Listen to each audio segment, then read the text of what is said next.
అమ్మా అలివేలు మంగ ఆయన్ని చల్లగా కాపాడమ్మా. అమ్మా నువ్వేం భయపడకమ్మా. తమ్ముడు ఏమైనా లంచం ఇచ్చి పాస్ అని డాక్టర్ అనుకుంటున్నావా? ఫస్ట్ క్లాస్ లో పాస్ అని సర్జన్. నాన్నగారిని జాగ్రత్తగా చూసుకుంటాడమ్మా, నువ్వేం భయపడక.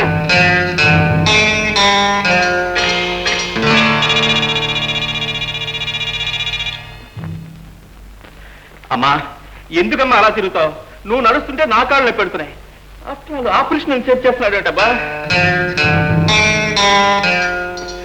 అబ్బా అమ్మా ఏమైంది చిన్న బాబు? Operation success. కంగ్రాచులేషన్స్ తమ్ముడు. Thank you. నాన్నగారు మాట్లాడుతున్నారా? మాట్లాడతారు, లేకపోతే మాట్లాడు.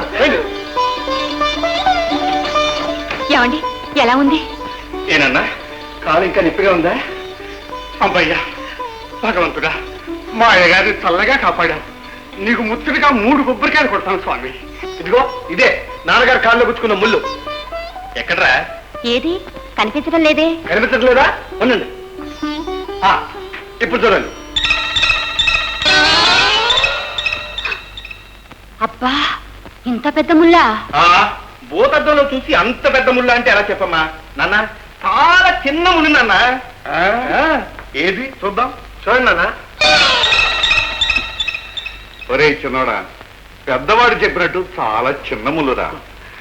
ఈ చిన్న నలుసు గుచ్చుకున్నందుకు ఆపరేషను, కాలు కట్టు, పొద్దున్నుంచి ఒకటే గొడవ. మీరు ఊరుకున్నా. చిన్న ముళ్ళైనా పెద్ద ముళ్ళైనా తీసుకోవాల్సిన జాగ్రత్త తీసుకోవాల్సిందే. ఇప్పుడు సింహానికే చిన్న ముళ్ళు గుచ్చుకుంది అనుకోండి, కాండ్రు బాండ్రు అంటూ ఊరుకోరా. పశువుల డాక్టర్ చదివినందుకు ఎప్పుడు చూసినా జంతువుల గురించే మాట్లాడతావు. అమ్మా ఇప్పుడు ఈ ముళ్ళు తీసేపోతే నాన్నగారి కాళ్ళు చీమ్ పట్టి సెప్టిక్ అయి తర్వాత కాలు నరికేసి కర్రకాలు పెట్టాల్సి వచ్చింది. అమ్మోయ్ చిన్నబాబు, నిన్ను MBBS చదివించినందుకు మీ నాన్నగారికి కర్రకాలు కష్టం రాకుండా కాపాడావు. అదే 10,000. అవును నాన్న, ఈ రోజు నుంచి మీరు ఆఫీస్ వాళ్ళని ఏమీ పట్టించుకోకుండా బాగా రెస్ట్ తీసుకోవాలి. అవును, ఇచ్చిన మాత్రం కరెక్ట్ గా వేసుకోవాలి. పచ్చి మంచినీళ్ళు కూడా పంటికి కాలికి తగలకూడదు. ఒరే చిన్నోడా, చిన్న ముళ్ళ దగ్గర గుచ్చుకుంది. చిన్నములైతే మాత్రం ఏమైనా సరే నాన్న, మీరు ఆ కాలు మాత్రం నేల మీద మోపడానికి వీల్లేదు. అరే నాకు దాని బాధ కంటే మీ బాధ ఎక్కువగా ఉందిరా. సరే మోపను. గోపాలం, హలో పార్ట్నర్. ఏమిట్రా ఆపరేషన్ అంట? మా నాన్నగారి కాలికి ముళ్ళు గుచ్చుకుంది. నేనే ఆపరేషన్ చేసి ఇస్తాను. చాలా చిన్న ముళ్ళు. భూతత్వంలో చూసి టక్కలు లాగేశాడు. చిన్న ముళ్ళుకి ఆపరేషన్ భూతత్వం? జిల్లేడు పాలు పొడిస్తే క్షణంలో బయటకు వచ్చేదే. జిల్లేడు పాలు వైద్యం చేయడానిక నా కొడుకుని MBBS చదివించింది. 2 కొడుకుల్ని డాక్టర్ చదివించి వీడే పేషెంట్ అయిపోయాడు రోయ్. ఒరే చవట, చిన్నవాడిని డాక్టర్ని చదివించింది నా కోసం రా. పెద్దవాడిని పశువుల డాక్టర్ని చదివించింది నీకోసం రా. ఏంట్రా నే పశువునా? పశువు, పక్షి, మృగం అన్ని నువ్వేరా. నలుసంత ముళ్ళు దిగితే దానికి 2 డాక్టర్లు, ఆపరేషన్. ఇక్కడ పాయింట్ ముళ్ళు కాదురా, నా పిల్లలు, వాళ్ళ అభిమానం. నా కాల్లో చిన్న ముళ్ళు గుచ్చుకుందని నా పిల్లలు అల్లాడిపోయారురా. కానీ నీ పిల్లలు నీ కాలు విరిగిందని తెలిసినా అయ్యో అని కూడా అనర్రా. ఏమిటా కరెక్ట్? నీకు టైఫాయిడ్ వచ్చినప్పుడు మీ అబ్బాయి మా ఇంటికి వచ్చి ఏమన్నాడో తెలుసా? ఏమండి ఈసారైనా మా నాన్న చస్తాడా, ఆస్తి ఎప్పుడు వస్తుంది అని అడిగాడు. నీ పిల్లల కంటే నా పిల్లలే మీరు. నా కర్మ. మేము హాస్పిటల్కి వెళ్ళొస్తానన్నా. మంచిది బాబు.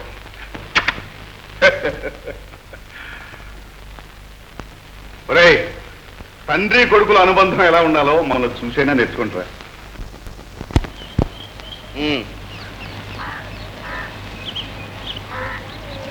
Very good. మరేం పర్వాలేదు, నిన్నటికంటే చాలా బెటర్. సలాం. ఏమైనా సాహిబు, ఏమైంది నీ గుర్రానికి? గుర్రానికి కొబ్బరి చెట్టు కింద కట్టేశాను. కొబ్బరికాయ ధనాధన్ తల మీద పడింది. మాడు హట్టిపోయింది. ఇప్పుడు మాట హినానంటాడు. దౌడు తీస్తే ఆగానంటాడు, ఆగితే దౌడు తీయనంటాడు. సరే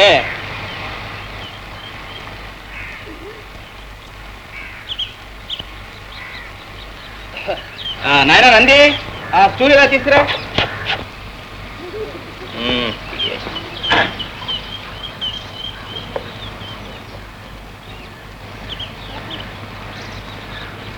అరేలే, నెత్తురు గూడు కట్టిందే. నంది, నువ్వు వెళ్ళి ఒక నావల్ జనించేసి పట్టరా. అలాగే సార్. ఏం ఖాన్ సాబ్, నీ పంచకళ్యాణికి చిన్న పంచ కూడా లేదా? కొబ్బరి చెట్టు కింద పారేసావే. ఈడు తెచ్చేకి రాయి, ఈడు ధానాకే సాలటం లేదు సార్. ఇంకా దిబాడం ఎక్కడా కట్టాను సార్. నందిరా రెడీ సార్ కొంచెం బాగా చూడండి అయ్యా చూస్తాం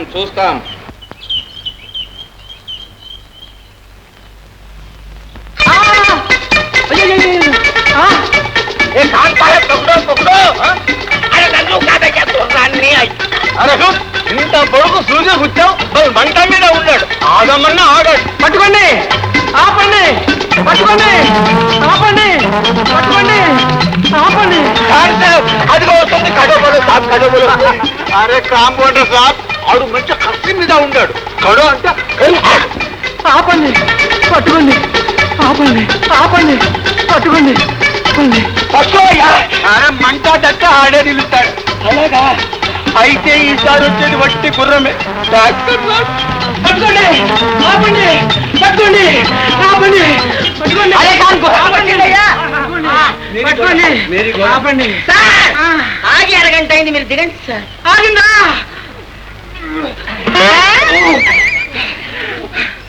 ఏమయ్యా కాను నీ గొడవ పడుకుంటే లేవలేదన్నా మొత్తం పోయేది కదయ్యా అదే సార్ దీనికి ఉన్నా చెప్పు దౌడు తీస్తే ఆగితే దౌడు తీయదు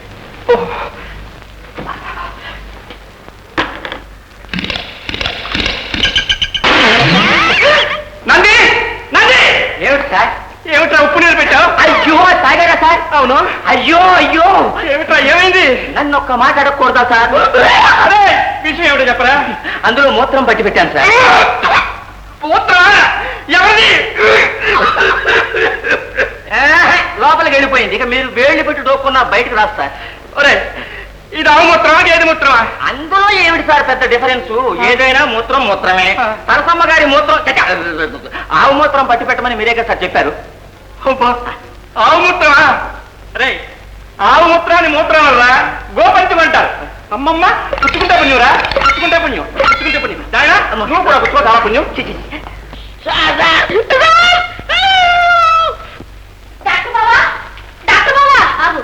ఎవరు నువ్వు డాక్టర్ బాబు లేడా డాక్టర్ బావా మీరు డాక్టర్ గారు చుట్టాలా ఏ మీ డాక్టర్ చుట్టాలకే మందిస్తాడా అందరికీ మందులిస్తారు నువ్వేగా డాక్టర్ బావా అంటూ వచ్చావు అదా నేను మగవాళ్ళందరినీ బావా అని ఆడవాళ్ళందరినీ అక్క అని పిలిచి అలవాటు నువ్వు నచ్చవా అవును సరే సరే డాక్టర్ బాబు ఎక్కడున్నాడు లోపల ఉన్నారు వెళ్ళు డాక్టర్ బావా డాక్టర్ బావా గుండు బావా ఎందుకు లైకులు ఇస్తావు చిన్నపిల్లలు ఎక్కడెక్కడ చూడకూడదు డాక్టర్ బావా డాక్టర్ బావా బావా అవును బావా ఎందుకు అలా అరుస్తావు ఆ కుక్క నిన్ను గరిస్తే నువ్వు నాలాగే అరుచుండేవాడివి కుక్క కరిచిందా అవును ఇంటి కుక్క రోడ్డు కుక్క ఇంటి కుక్కే రోడ్లో గరిచింది బావా మా ఇంటికి అవతల ఒక మామిడి చెట్టు ఉంది గుత్తులు గుత్తులుగా చేతులు కందేలా కాయలు కాసింది అటు ఇటు చూశాడు ఎవ్వరు లేరు రెండే రెండు కాయలు చటుక్కులు కోసాను వేద కుక్క ఎంత ఎత్తుందో తెలుసా అంతుంది కాయలు అట్టుకొని పరుగు లంకించాను వదల్లేదే లబుక్కలు పట్టేసింది చెయ్యి ఎలా వాచిపోయిందో ఏది ముట్టుకోకూడదు ఏ పడుచు పిల్ల చెయ్యి పరాయి మగుడు ముట్టుకోకూడదని మా అక్క చెప్పింది చెయ్యి పట్టుకోకుండా మందేలా ఇస్తారు డాక్టర్ పట్టుకోవచ్చు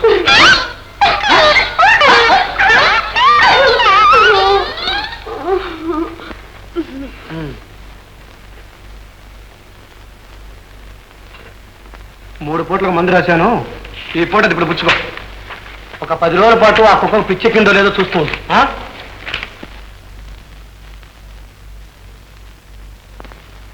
ఇంటి కుక్కే కనుక భయం లేదు. ఉత్తరం రాజస్థాన్ గవర్నమెంట్ హాస్పిటల్కి వెళ్ళి ఇంజక్షన్ చేయించుకో.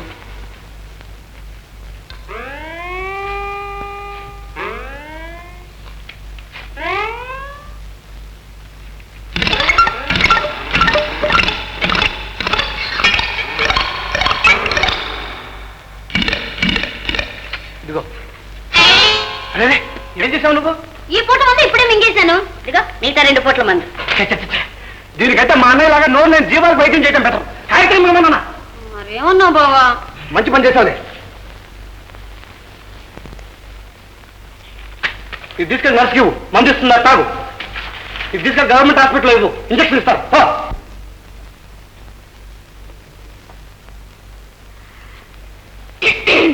ఎవరండి? అమ్మో, ఈ కాలం ఆడపిల్ల. ఎవరండి మీరు? ఎందుకు వచ్చారు? అబ్బా తల పగిలిపోతుంది. అమ్మో! అయ్యో మీరు దారి తప్పారండి. ఇది సుందరం పశువు గారి ఆసుపత్రి అండి. కాదండి, సుందరం గారి పశువుల వైద్యశాల. వారి తమ్ముడు కుమార్ గారు ఈ పక్కనే మనుషుల హాస్పిటల్ పెట్టారు. తమరు అక్కడికి దయచేయండి. ఇది మా కేసు కాదు. ఏమండి? డాక్టర్ గారు ఉన్నారా? పురుడు పోయడానికి వెళ్ళారు. పురుడా? అదేనండి, ఈశ్వరయ్య గారు దూడ ఎంతుంటే చూడడానికి వెళ్ళారు. తోడేంటవా? ఆవు ఈనడానికి కష్టపడుతుంటే దూడని తీయడానికి వెళ్ళారండి. ఓహో, నీ పేరేమిటండి? మహానందీశ్వరరావు. నన్ను అందరూ ముద్దుగా పంది నంది అని పిలుస్తారండి. నందా? చాలా మంచి పేరు. అందుకే కదండి మా వాళ్ళు పెట్టుకున్నారు. చూడు పంది, అండ్ సారీ నంది, మా ఇంట్లో ఒక కుక్క ఉంది. అది పొద్దుస్తమాను మరుగుతూనే ఉంటుంది. దాని అరుపులకి మా ఇంట్లో వాళ్ళందరికీ చెవు పోటు, తలనొప్పి. దానికి ఏం చేయాలి? రెండే పద్ధతులు. ఒకటి, దానికి మందు ఇవ్వచ్చు. రెండు, దాని మూతి గట్టిగా కుట్టేసి రోగం కుదరవచ్చు. డాక్టర్ గారు రానివ్వండి, ఆయన ఏం చెప్తారో చూద్దాం. నాకంటే గొప్పగా ఆయన ఏం చెప్పలేడు అనుకోండి. చూడండి, నువ్వు మాట్లాడుతుంటే ఆంబోతు రొంకేస్తున్నట్టుంది. అబ్బా, అందుకే కదండి నాకు జీతం. సరే గాని, ఇంతకీ మీ పశువుల డాక్టర్ ఎలాంటి వారు? బంగారం, 16 అణాల వన్నె, పరమ సాధువు. ఆయనకి ఏమిటి ఇష్టం? ఉదయం ఆవిరికుడు ఆవకాయ, మధ్యాహ్నం ఉప్మా, పెసరట్టు, ఉల్లిపాయ చట్నీ, రాత్రి మట్టుకు గడ్డి తింటారండి. గడ్డ? అదేనండి, గోధుమ గడ్డి. అబ్బా, ఏమండి, మీకు తలనొప్పి ఎక్కువైందా? నేను మీ కుక్క కంటే గట్టిగా అరిచానంటే చదువుతా. నేను మిమ్మల్ని కుక్కతో పోలుస్తాను. అంతే కదా. నేను అడిగింది వారి నోటికి నచ్చేవి కాదు, మనసుకు నచ్చేవి. అదా? అయితే వినండి. కలసి ఉంటే కలదు సుఖం అనేది వారి ఆదర్శం. అమ్మ, నాన్న, అన్న, తమ్ముడు, ఆఖరికి పనివాళ్ళైనా సరే ఒకరినొకరు అనుసరించుకుపోవాలి, అన్యోన్యంగా ఉండాలి అనేది వారి అభిప్రాయం. అయితే ఆ ఇంట్లో ఎప్పుడు చిల్లర పేచులు కూడా రావా? నాకు తెలిసి ఎప్పుడూ రాలేదు. అదిగో ఆ పిచ్చుక గూడు చూసారా? ఒక పిచ్చుక గూడు కట్టి గుడ్లు పెట్టి పిల్లల్ని చేసింది. కిచకిచకిచమని ఒకటే గోలండి. ఆ గోల పడలేక ఈ గూడు పీకేద్దామని ఇక్కడికి వచ్చాను. నా కర్మకాలి సరిగ్గా అదే సమయానికి మా డాక్టర్ గారు ఇక్కడికి వచ్చారు. ఒరే ఇడియే, నీకు అసలు బుద్ధుందా లేదా? పిచ్చుక గూడు పీకేయడం అంటే ఒక పచ్చని సంసారాన్ని పాడు చేయడం రా అని కేకలేశారండి. అసలు ఇదంతా ఎందుకు చెబుతున్నానంటే, తనకు పెళ్ళైతే ఆ వచ్చిన భార్య వాళ్ళ పచ్చని కుటుంబాన్ని విడదీసి ఎక్కడ వేరే కాపురం పెట్టమంటుందో అనే భయంతో ఇంతవరకు పెళ్లి మాట ఎత్తడమే మానేశారండి మా డాక్టర్ గారు. ఓహో, అదా విషయం. నంది, చాలా మంచి విషయాలు విన్నాను. వస్తాను.